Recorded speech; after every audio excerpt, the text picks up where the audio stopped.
नमस्कार, UP live देख रहे हैं आप। मैं आपके साथ आयुष पाल। यूपी लाइव में सबसे पहले बात मुख्यमंत्री योगी आदित्यनाथ के अलीगढ़ दौरे को लेकर के। उत्तर प्रदेश के मुख्यमंत्री योगी आदित्यनाथ ने अलीगढ़ को 998 करोड़ रुपए की विकास योजनाओं का उद्घाटन और शिलान्यास किया है। इस दौरान उन्होंने बच्चों का अन्नप्राशन कार्यक्रम में शामिल हुए हैं। इसी के साथ पोषण किट का वितरण भी किया है। साथ ही साथ उन्होंने बिना नाम लिए समाजवादी पार्टी पर जमकर निशाना साधा है। कानून व्यवस्था और विकास पर जोर दिया है। सीएम ने अलीगढ़ मंडल के नेताओं के साथ एक समीक्षा बैठक भी की है, जिसमें विकास कार्यों और कानून व्यवस्थाओं पर चर्चा की गई है। और क्या कुछ इस दौरे पर देखने को मिला है, इस रिपोर्ट में देखिए।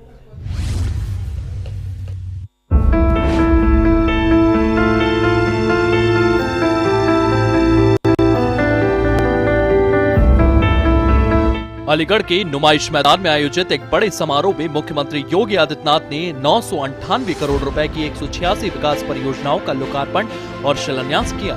इनमें नगर निगम की 83 परियोजनाएं शामिल हैं, जिनकी लागत 398 करोड़ रुपए है, और 105 परियोजनाओं का शिलान्यास हुआ है, जिसकी लागत 786 करोड़ रुपए है। सीएम ने इस मौके पर बच्चों का अन्नप्राशन करवाया और जरूरतमंद परिवारों को पौष्टिक किट बांटी।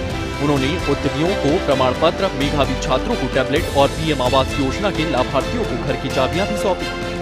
मंडल की इंफ्रास्ट्रक्चर से जुड़े हुए परियोजनाओं को लेकर के जनप्रतिनिधियों के प्रस्तावों पर उनसे चर्चा करने, शासन से जुड़े हुए वरिष्ठ अधिकारियों के सामने उनकी प्राथमिकताओं को तय करते हुए जहां जनप्रतिनिधियों के साथ व्यापक विचार विमर्श हुआ, वहीं विकास की परियोजनाओं के लोकार्पण का भी ये समारोह आज हम सबके सामने एक नए भारत के एक उदयमान अलीगढ़ के रूप में हम सबको देखने को मिल रहा है।